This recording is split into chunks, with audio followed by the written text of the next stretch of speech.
Now viewers, a disturbing incident amid Nepal's flood disaster has come to the light. Two men have been arrested after a viral video allegedly showed them stealing gold earrings from the body of a woman who was swept away by the floods in the Narayani river. Now the 41-second clip showed the two men pulling the body from the water using wooden planks before removing the earrings as onlookers filmed the scene unfolding.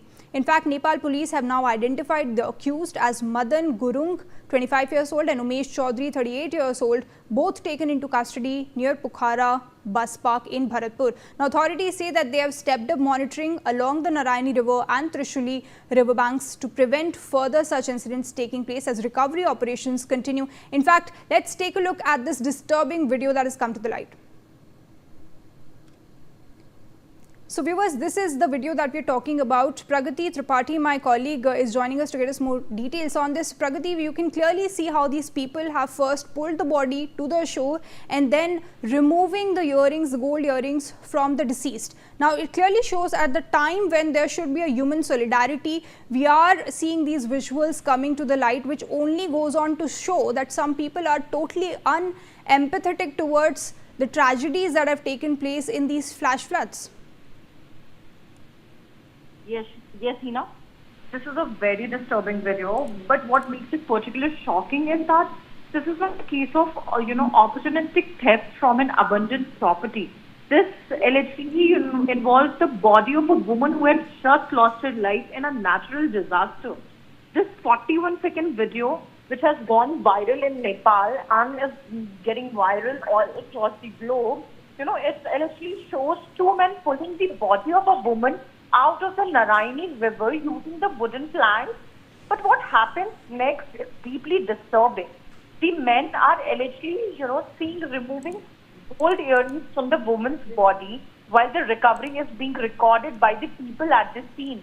And Nepal police have now arrested two men in connection with the incident, 25-year-old Madan and 38-year-old Umesh. And police also said both were taken into custody near Pokhara bus park in Bharatpur. Now, beyond the immediate arrest, this incident raises serious questions about the security and supervision of the body recovery operations during the disaster. And the Narayani and Trishuli river system are currently among the areas where authorities are dealing with the recovery of people swept away by the floods. And these are chaotic, high-risk operations with strong currents and unstable riverbanks and limited visibility in the severe locations.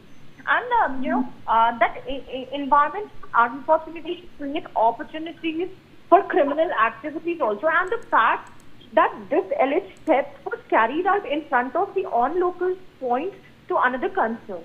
And whether adequate monitoring was in place around recovered bodies and whether the personal belongings of the victims were being secured and documented properly. Because in a disaster, the recovery of a body is not the end of the operation. It is the beginning of a legal, forensic and humanitarian process, Mahina. The identity of the deceased has to be established. Belongings needs to be documented. Valuables, if recovered, have to be, handed over through a proper procedure. And most importantly, the body has to be treated with dignity. Any failure in that... Right, Pragati, thank you so much for all of these updates. Shifting our focus.